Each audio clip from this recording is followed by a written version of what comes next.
청취자 여러분 안녕하세요. 2016년 며칠 남지 않았습니다. 올해 마지막 방송 팟캐스트 인문학 산책입니다. 금요일에 보내드리죠. 오늘부터 내년까지 4회에 걸쳐서 정말 멋진 방송 저희가 준비했는데요. 이번 방송도 저랑 같이 출연자께서 말씀을 나눠주실 겁니다. 일단 인사부터 나누시겠습니다. 김종철 선생님이십니다. 안녕하세요. 네, 안녕하세요. 네, 연세대학교 법학전문대학원 교수님 맞죠? 네, 그렇습니다. 네. 깁니다. 법학전문대학원 교수님이시고 법학에도 여러 전공이 있으신데 그 중에서도 헌법을 전공하시는 분. 네, 헌법에 대한 국민적 관심이 엄청나게 커진 정말 헌법 제정 이후에 이렇게 커진 적이 있나 싶을 정도로 커진 상황에서 특별히 우리 김종철 교수님을 모시고 헌법의 이해를 한번 살펴보겠습니다. 그러니까 헌법을 살펴보는, 헌법을 이해하는 그런 시간을 갖도록 하겠습니다. 일단 제가 궁금한 거는요. 방금 제가 말씀드린 진단이 맞습니까? 대한민국 국민들이 헌법에 대해서 가지고 있는 관심이 역사상 가장 커졌다. 뭐 실증적인 통계가 있는 건 그렇죠. 아니지만 그런 걸 안 저희들이 지금 네. 피부로 네. 느끼기에는 광장에서 네. 헌법 조문을 이렇게 읊조리고 네. 노래를 부르고 네. 뭐 네. 하는 거로 봐서 뭐 가장 최고 뭐 이렇게 이야기를 네. 함부로 붙이기는 네. 그렇지만 하여튼 뭐 수준으로는 가장 그런 높은 수준에 와 있는 게 아닌가. 2008년 광우병 촛불할 때 헌법 1조 가지고 노래 나왔잖아요. 그렇죠. 대한민국은 민주공화국이다. 예, 예. 근데 1조 1항에서 멈춘 게 아니라 이제 다른 조문으로 넘어간다는 거죠. 예, 뭐 네. 저희들 최근에 좀 이렇게 감명 깊게 듣는 것은 네. 우리 이제 국민 개그맨인 우리 그 김재동 씨가 헌법 강의를 하잖아요. 그러니까요. 참. 그러니까 제가 그래서 한번 우연히 그 만난 기회에 네. 어디서 헌법 공부를 하셨습니까? 네, 이렇게 여쭤봤더니 독학을 하셨다 네, 그러더라고요. 네, 그리고 헌법 조문을 좀 열심히 읽다 보니까 자기 나름대로 네. 이렇게 의미가 이렇게 느껴지는 게 있어서 그냥 나름대로 하고 있다고 네. 그렇게 말해서 근데 제가 그 구에서 한번 들어봤는데 그 사용하는 예나 네. 또 해석 이런 것들이 너무 구구절절히 제 네. 생각하고 비슷한 네. 것도 네. 많고 네. 그래서 제가 오히려 또 감명을 많이 받았거든요. 네. 그러니까 개그맨이 헌법을 가지고 소재로 삼고 네. 그래도 헌법을 그 전문적인 직업으로 하는 사람이 그것을 보고 감명을 받는. 감명을 받고 배울 점 있는 그런 시대가 된 거는 분명히 이제 헌법이 뭔가 네. 네. 의미를 가지게 된 그런 시대인 건 네. 분명한 것 네. 같습니다. 자, 그러니까 헌법이 중요하기 때문에 김재동 씨도 이제 그럴 텐데 아주 거칠게 여쭤보면요. 헌법 왜 중요합니까? 뭐 중학교 2학년이라고 생각해주세요. 네. 아니 제가 뭐 이런저런 이제 그 시민들 강좌에서 네, 많이 가시죠. 쓰는 네. 표현인데 뭐 헌법이 이렇게 중요해진 건 원래 헌법이 중요해지지 않아서 모르고 있었던 것이 아니고 네. 중요한데 원래 사실은 중요한데. 원래 중요한데 그래서 제가 비유를 하기로는 물과 공기에 많이 비유를 합니다. 네. 우리 물 공기 없이는 하루도 살 수 없잖아요. 그렇죠. 근데 헌법이 사실은 헌법 없는 세상을 우리가 살 수가 없거든요. 네. 그런데 그 중요한데도 우리 물 공기에 대해서 요즘 사실은 물이 중요하니까 물을 사서 먹는 그런 시대가 됐지만 얼마 전만 해도 뭐 물은 너무 풍족해서 물의 네. 중요성 몰랐고 네. 그다음에 요즘도 뭐 공기가 나빠져서 뭐 이제 미세먼지 미세먼지 거. 이야기하지만 공기 이렇게 중요성 평소에 느끼고 살고 그러지는 않았잖아요. 네.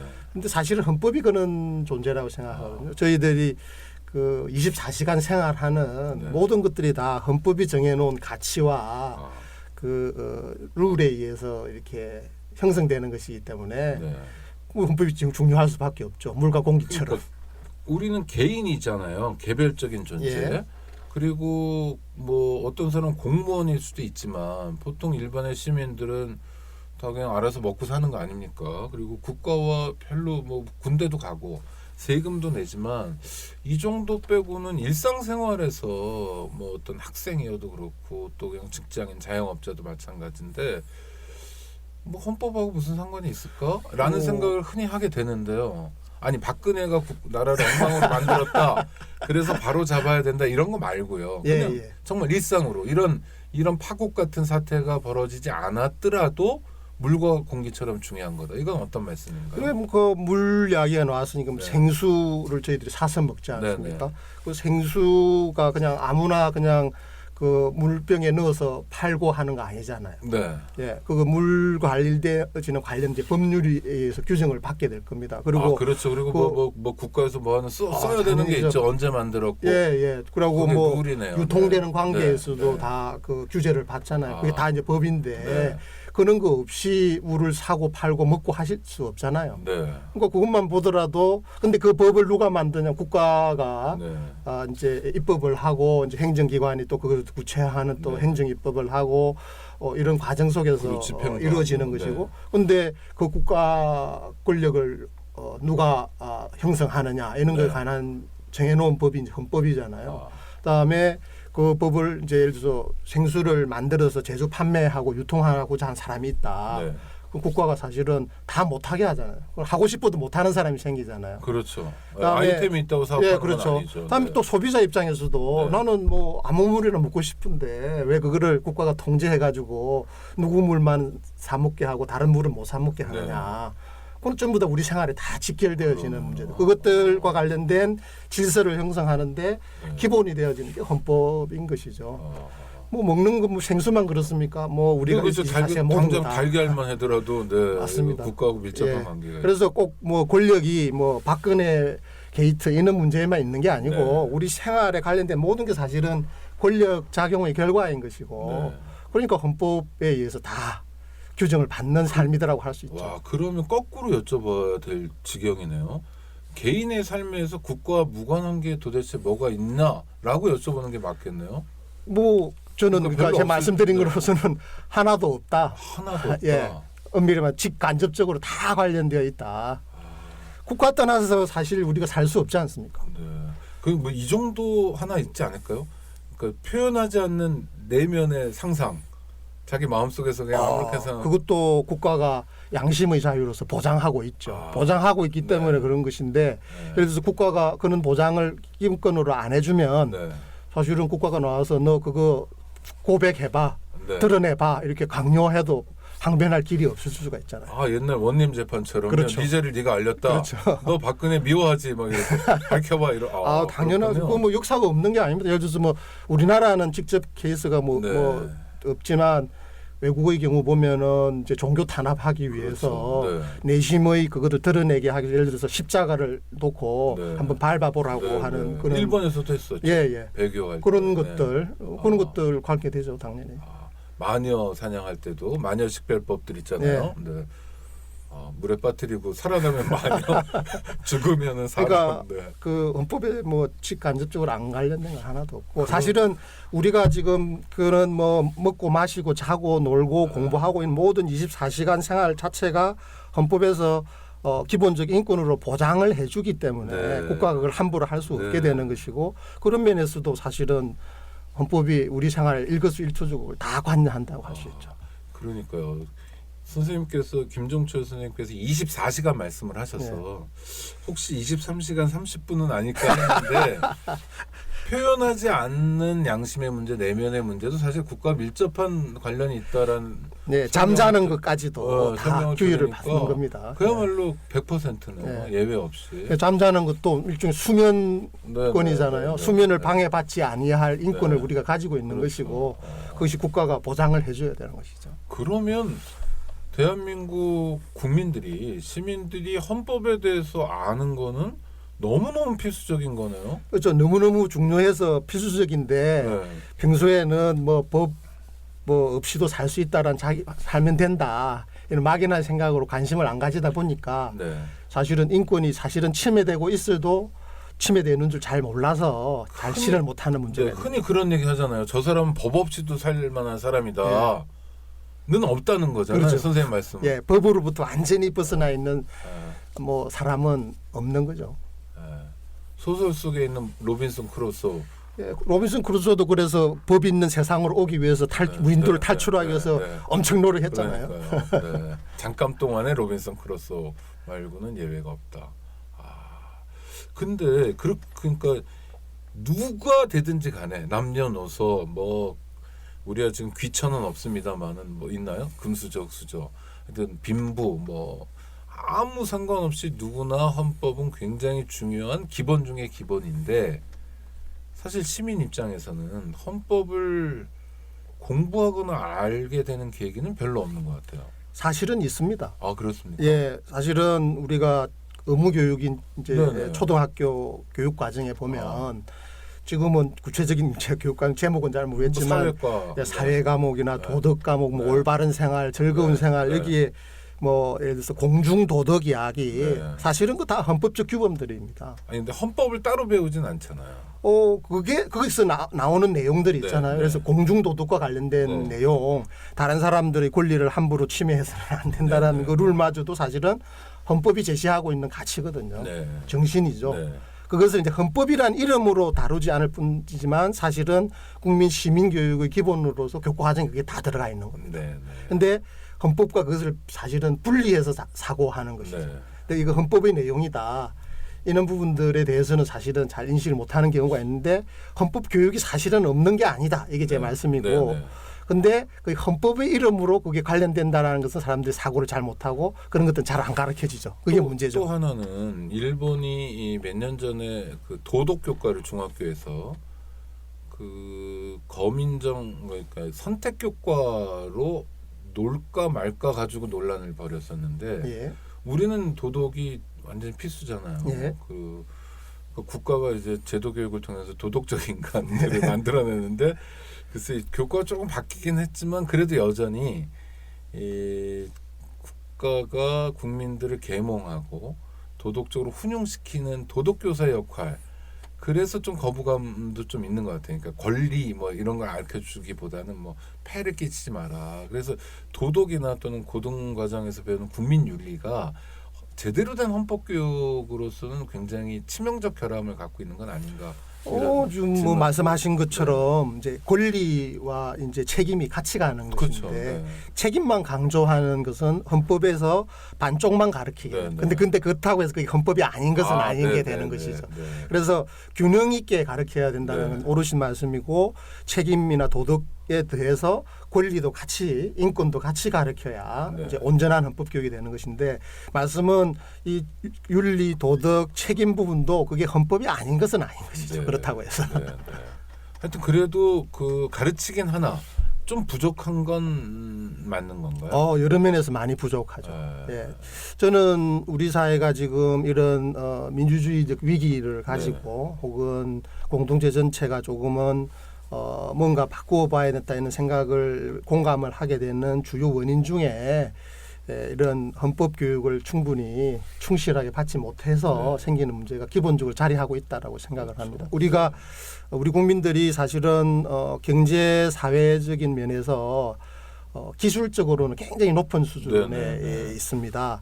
그런데 정신적이거나 가치면 이런 면에서는 사실은 그런 체계적인 헌법 교육을 시민 교육을 받지 못하다 보니까 사실은 좀 차원이 그렇게 높은 수준이라고는 하기 힘들어요. 굉장히 그러니까 그 자아 형성에 있어서 조금은 불균형을 이루고 있는 그래서 과도하게 이제 물질 중심적이고 네. 가치 지향적인 거는 어떤 공동체 지향적인 삶 그리고 자기의 인권을 존중하는 그런 어떤 사회를 만드는 데는 조금 소홀하게 되는 이런 것들이 헌법 교육이 조금은 충실하지 못해서 생기는 원인이라고 생각합니다. 그래서 이제 우리 김종철 교수님을 모시고 시민 헌법 교육을 하는 건데요. 예. 일단은요. 대한민국의 헌법이 생긴 건 언젠가요? 이것도 요새 논란이어가지고. 네. 아니 뭐 엄밀히 크게 말하면 헌법에 이제 두 가지 개념이 있는데 어떤 모든 공동체에는 헌법이 없을 수가 없는 것이죠. 제가 말씀드린 조선 이런 데는 예. 없는 거죠. 조선의 경우에도 네. 오늘날처럼 이제 개인이 이제 인권을 가진다라거나 네. 그다음에 민주적으로 국가 권리 행사해야 된다 이런 내용의 헌법은 없지만 거기에도 개인과 국가 간의 관계, 그럼 국가가 어떻게 권력을 행사해야 되고 이런 부분들에 대한 규범은 존재하죠. 네. 이것을 굳이 말하자면 헌법이라고 부를 수 네, 있는 네. 것이죠. 예, 그래서 모든 공동체는 다 헌법이 없을 수는 없어요. 근데 네. 뭐 토마스 페인만이 아니라 여러 사람이 그렇게 얘기했겠지만 인민의 의지가 헌법을 낳고 헌법이 국가를 낳는 소위 입헌 모델은 아니잖아요. 그렇죠. 입헌 민주 모델의 헌법은 아닌 그런 아니지만 것이죠. 그래서 그러나 룰은 있었다. 예, 네. 그런 엄밀히 말해서 그 기계적 형식적인 의미에서의 헌법은 국가의 권력의 어떤 기초가 무엇이고 네. 그다음에 그것이 그 적용을 받게 되는 그때는 이제 시민이 아니고 사실은 이제 뭐 백성이죠. 네, 혹은 신민, 신민, 예, 네. 지배를 받는 네. 그런 관계로 돼 있는 그 자체 그래서 그 내용이 가치가 네. 입헌적이고 민주적이고 뭐 인권 신장적인 게 아닐 뿐이지 헌법은 있는 그런 개념인 것이죠. 네, 네. 예. 하여튼 언제 생긴 겁니까? 근데 한반도에. 이제 네. 말씀하신 것처럼 이제 지금 우리에게 이제 의미가 있는 것은 그런 형식적인 의미의 이제 헌법이 아니고 인권을 최고의 가치로 네. 삼고 그다음에 공동체나 국가 권력의 운용이 이제 민주적으로 이루어져야 하는 그런 가치를 담고 있는 헌법이고 그것은 이제 근대 이후에 네. 상징적으로는 이제 프랑스 혁명, 네. 미국 독립 이런 것들 계기로 이제 인류 사회에서 이제 그게 지배적인 이제 모습이 된 것이고 우리의 경우에는 뭐 가장 직접적으로는 1948년에 네. 대한민국을 이제 정부를 수립하면서 실질적으로 네. 이제 우리 한반도에서 실질적인 이제 효력을 발생하는 이제 헌법이라는 것이 만들어진 셈이라고 할 수 네. 있겠죠. 그 이전에 이제 식민 시대에도 1919년에 이제 임시정부가 네. 수립되어져서 거기에도 이제 대한민국 임시 헌장이라거나 헌장, 네. 뭐 약헌 뭐 이런 형식의 헌법이 좀 불완전하지만 존재하기는 했었습니다. 그런데 그것이 우리 국민들에게 직접적인 어떤 규범적 기초가 되는 데는 구조적으로 장애가 있었기 그렇죠. 일종의 때문에 뭐 선언적 의미. 예, 그런 의미 있는 과도적이고 임시적인 정부 네. 상태였기 때문에 그래서 뭐 소급을 하자면 거기까지도 갈 수 있는 게 우리 헌법의 전문에 그 정신을 법통을 개성하도록 되어 있기 때문에 사실은 뭐 그쪽에도 소급은 되지만 실질적인 이제 규범력으로 가지고 이제 운용이 된 것은 이제 1948년부터라고 이제 볼 수가 있겠죠. 네. 그 헌법은 이제 전문하고 앞전자를 쓰겠죠. 네. 전문하고 이제 본문이 130개조로 구성되어 있는데 그 우연히 이렇게 지나다니다 보면요. 남의 나라 헌법 중에는 분량이 연락의 긴 헌법도 좀 있고 그러더라고요. 그렇죠. 그거는 현대적 삶이 되면서 아까 삶의 기초랄까 가치랄까 이런 거 규정한다는 말씀을 주셨는데 그런 필요가 늘어나가지고 그런 거겠죠. 그렇습니다. 해야 될 얘기가 많아서. 예, 해야 될 이야기가 많아지고 또 최근의 어떤 변화까지도 다 담으려고 네. 하다 보니까 뭐 한정 없이 이렇게 늘어나는 경우들이 있고 사실은 좀 오래된 헌법들의 경우는 오히려 좀 단촐하죠. 네. 예. 그리고 헌법에 대해서 우리가 어떤 인식을 가지고 어떤 역할을 부여할 것인가에 따라서 상세하게 길게 규정하기도 하고 조금은 압축적이고 간결하게 규정하기도 하는 이런 뭐 방식의 선택이 있습니다. 우리의 경우에는 사실은 조금 압축적인 헌법이라고 할 수 있겠죠. 그 풍부한 해석이 가능할 수 있는 거죠. 그렇습니다. 네. 그 하여튼 전문에는 뭐 유관 역사 뭐 이러면서 쭉 나오는데요. 전문에서 봐야 될 포인트가 뭐가 있나요, 우리가? 그러니까 뭐 읽어보면 대충 무슨 얘기인지는 알겠는데. 예, 뭐 우선 저 정치사님 이신 분들께서 한번 꼭 직접 읽어보시라고 권하고 싶고요. 헌법 전문에는 이제 헌법 제정의 어떤 주체가 대한국민으로 되어 있고 그래서 사실은 우리 공동체의 어떤 중심에 그 민주공화국 정신이 있다라는 것을 이제 그것으로부터 확인할 수 있고, 그다음에 그 민주공화국이 가져야 할 여러 가지 핵심적인 가치, 원리들을 이렇게 선언을 하고 있죠. 예, 뭐 예를 들자면 정치, 경제, 사회, 문화 모든 영역에 있어서 각인의 기회를 균등히 해야 한다. 그러니까 평등 사상을 이야기하고 있는 것이고 제가 제일 사실은 좀 좋아하는 부분은 아, 헌법이 제정된 이유가 우리들의 자손의 네. 안전과 자유와 행복을 영원히 확보할 것을 네, 다짐하면서 네, 우리 헌법이 만들어졌다. 네, 네, 네. 그래서 우리 헌법이 가지고 있는 핵심적인 기능은 우리들의 안전, 자유, 행복을 영원히 확보하는 것이다. 네. 만약 국가 권력이 여기에 어긋나는 작용을 하면 우리 주권자들이 거기에 대해서 분연히 저항할 수 있어야 한다. 네. 그리고 그것을 지키기 위해서 노력해야 한다. 그리고 우리는 이런 안전, 자유, 행복을 향유할 어떤 자연적인 지위에 있다. 네. 이런 것들이 강조되어야 할 것이고 전문이 그것을 분명히 밝히고 있습니다. 그러니까 전문에서 그렇게 밝히고 있다는 건 이제 헌법의 이념 같은 거 가치를 제시한 건데 예를 들어서 뭐 안전만 하더라도 되게 불안하잖아요. 그렇죠. 네. 뭐 세월호 얘기만이 아니라 예. 곳곳에 여전히 뭐 운수 교통사고 많이 일어나고 예전보다는 줄었다고 하지만 그리고 안전이라는 게 꼭 그런 세월호 참사 같은 것만 안전은 아닐 것 같다는 생각도 들어요. 안전도 좀 폭넓게 해석해야 되는 거죠. 그렇죠. 우리 일상생활에 우리가 아까 생수 이야기 했지 네, 않습니까? 네, 네. 그거 다 안전과 관련된 것이죠. 그렇죠. 국가가 왜 마음껏 그 생수를 마음대로 사서 먹고 판매하고 하지 못하도록 하느냐. 안전하게 우리 이 먹거리들을 하게 하기 위한 그러니까 그런 기능을 하는 것이죠. 안전이란 단어를 우리가 흔히 생각하는 그런 그 넓은 의미의 안전으로 새겨도 아무 이상 없는 거죠. 뭐 기본적인 거죠. 자살을 너무 자포괄제로. 많이 하면 안전하지 못한 사회다. 그렇게 볼 수 있죠. 그런 것도 예. 예를 들어 우리가 우리만이 아니라 우리 자손까지도 항구적으로 영원히 확보해야 될 안전이라는 측면 헌법 전문에서 얘기하는 예, 그렇습니다. 거에 우리 사회에서 거죠. 소홀히 되고 있는 네. 안전에 대한 불감정 아, 그거에 대해서 우리 헌법은 이미 분명히 밝혀놓고 있습니다.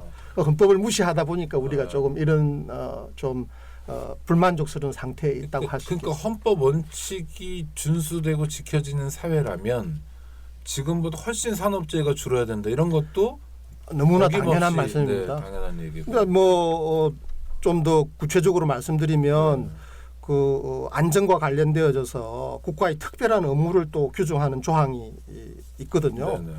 예를 들어서 그 제가 조문을 한번 찾아보겠습니다. 34조 6항에 보면 국가는 재해를 예방하고 그 위험으로부터 국민을 보호하기 위해 노력하여야 한다. 네네네. 이런 조문도 있고요. 그다음에 36조 3항에 보면 네. 모든 국민은 보건을 위하여 국가의 보호를 받는다. 네.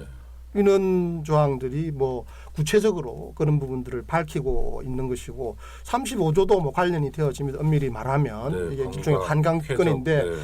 건강하고 쾌적한 환경에서 생활할 권리를 가진다. 네, 네. 그냥 원칙을 선언한 것도 아니고 국민이 그런 권리를 가지고 있다라는 거고 국가는 그것을 보장하기 위해서 노력해야 할 의무를 가지고 있는 거예요. 근데 과연 그동안 우리가 그런 권리가 있다는 인식이 얼마나 있었는가. 그리고 국가가 그것을 위해 노력할 의무가 있다라는 것을 알고 그것을 위해서 입법 활동도 하고 행정 활동들을 해왔는가 우리가 반문을 해볼 수 있는 것이죠. 안녕하세요. 오창익입니다. 인권연대는 정부나 기업의 지원을 사양하고 오로지 시민의 참여로만 운영하는 100% 순도의 민간 인권단체입니다. 1999년 창립 이래 한눈 팔지 않고 오로지 인권운동에만 매진해 왔습니다. 인권연대 회원으로 참여해 주세요. 인권연대 회원이 늘어나면 그만큼 인권연대의 활동도 풍부해지고 활발해집니다. 인권연대 회원 가입은 인권연대 홈페이지를 참고해 주세요. 감사합니다. 그 뭐 미세먼지가 촛불 집회 탓이라고 하는 분도 있지만 하여튼 그 미세먼지가 많다. 그래서 그 무슨 마스크 하시는 분들이 많아요. 특히 어린이들 같은 경우에는 정말 부모 입장에서는 그래야 될 것 같다는 그렇죠. 생각도 들고요. 황사만 있는 게 아니라 네. 우리가 뭐 1년 뭐 연중 무휴로 그냥 미세먼지 주의보를 발령할 정도로 그럼 미세먼지가 많다. 이거는 한마디로 거칠게 얘기하면 국가 탓이다. 맞습니까? 뭐 극단적으로 도식적으로 보면 네. 국가의 책임도 일정 부분 분명히 있다. 아니, 그러니까 이 정도로 이야기할 수 네, 있겠죠. 그거를 국가가 미세먼지를 줄이기 위해서 적극적으로 노력을 해야 하는 35조 1항에 따르면 노력해야 하잖아요. 그러니까, 맞습니다. 네, 노력을 제대로 안 했거나 맞습니다. 뭐 예를 들어서 미세먼지가 뭐 때문인지는 사람들마다 좀 다르지만 이를테면 뭐 화석 연료를 떼는 뭐 맞습니다. 이런 것 때문이다 네. 하면 그거를 산업 구조로 개편하는 게 국가의 국가의 의무죠. 책임이죠. 예, 맞습니다. 그럼 미세먼지는 국가 탓이다.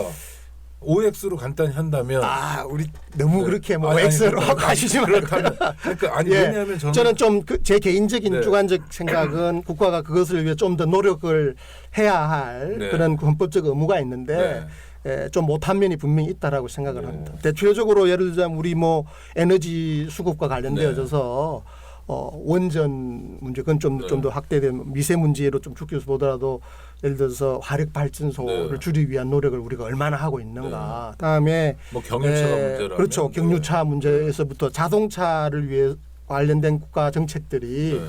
과연 그것을 줄이기 위한 노력들에 기초해서 입안되고 시행되고 있는가 네. 우리가 면밀히 따져봐야 할 부분인데 제가 가지고 있는 생각은 좀 미진한 부분이 분명히 있다라고 생각을 하는 것이죠.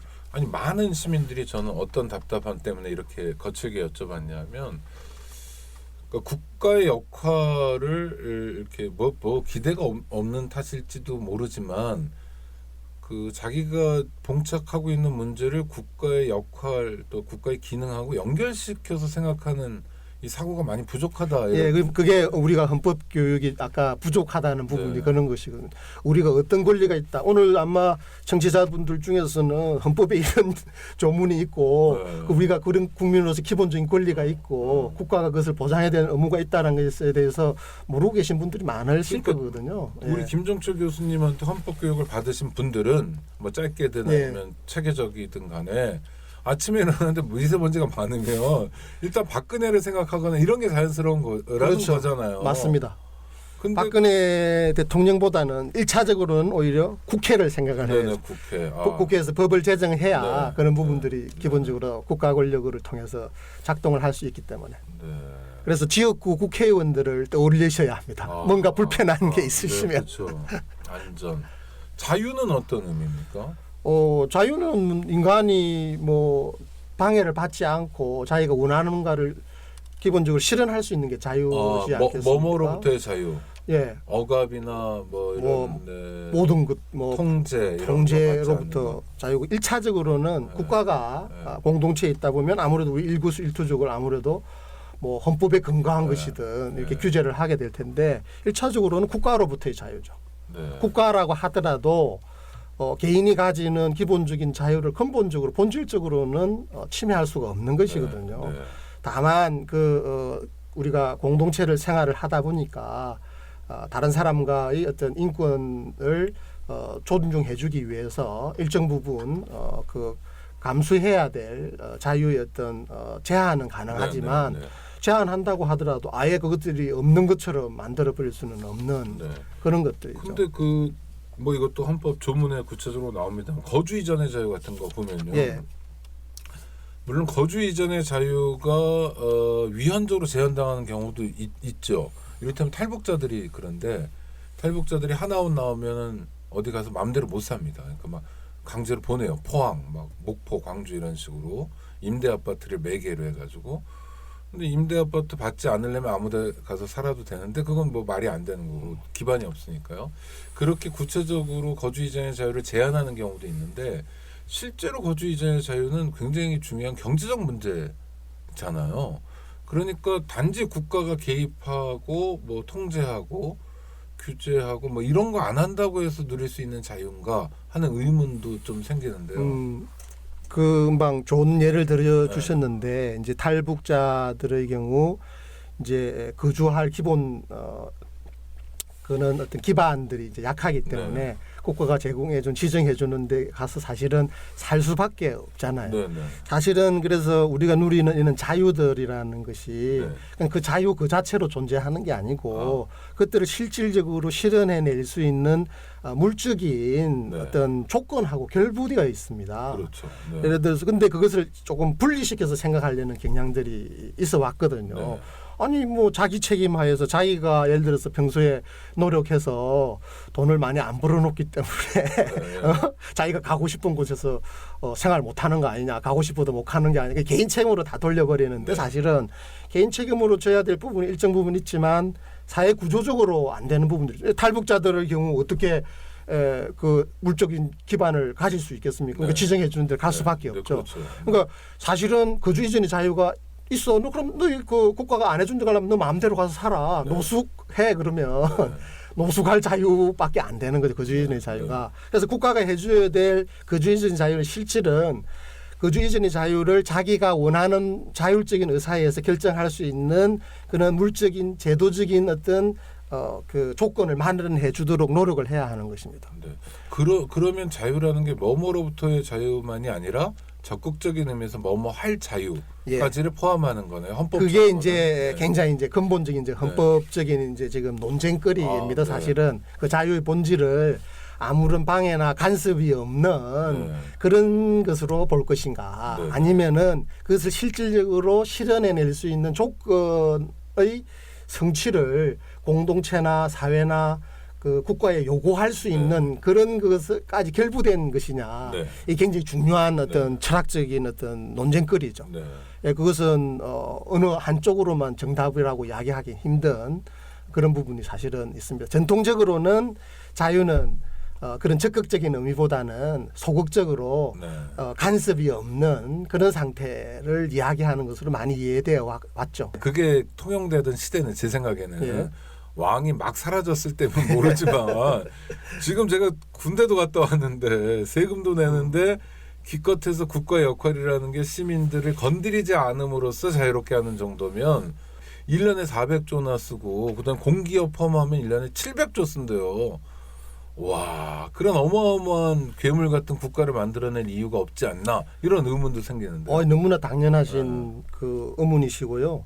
우리 헌법은 그런 것들을 국가가 적극적으로 그 시행하도록 하기 위한 장치들을 많이 두고 있습니다. 그래서 우리 헌법은 굉장히 그 선진적이고 모범이 되는 헌법입니다. 세계적으로도요. 세계적으로도요.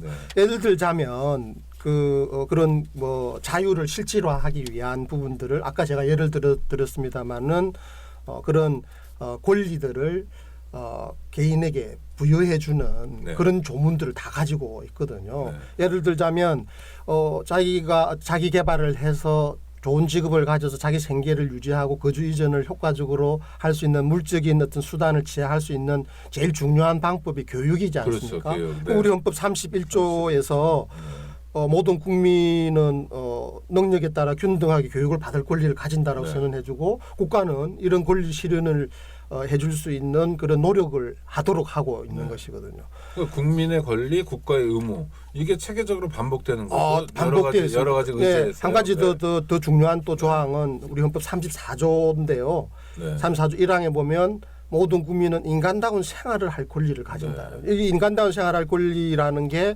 무슨 말인가 이게 좀 추상적이긴 하지만 아까 거주 이전의 자유를 비롯해서 여러 가지 자유가 있는데 그것들이 효과적으로 실현이 안 되는 상태, 돈이 없어서 비인간적인 비인간적인 상태죠. 그거는 그 자유가 있다고 한들 그거는 다 유명무실한 자유가 밖에 안 되잖아요. 그런 상태가 자유가 아니다. 그래서 그것을 실질적으로 실현하기 위한 장치로서 우리 헌법에서는 국민에게 거주 이전의 자유를 비롯한 그런 자유뿐만 아니고 인간다운 생활을 할 권리를 주고 국가는 그에 대해서 반대로 그것을 보장해야 될 의무를 줘. 그래서 사회보장이나 보장 급부들을 해줄 그런 노력을 통해서 실질적으로 거주 이전의 자유 같은 자유가 개인의 자율적으로 시행될 수 있도록 하는 장치를 권리로서 보장을 해주고 있죠. 그러니까 우리 김종철 교수님이 개인적으로 가장 마음에 와닿는 대목은 헌법 제정권자들인 우리 대한민국 대한 국민이 나만이 아니라 저도 그 마음에 들어요. 우리 자손.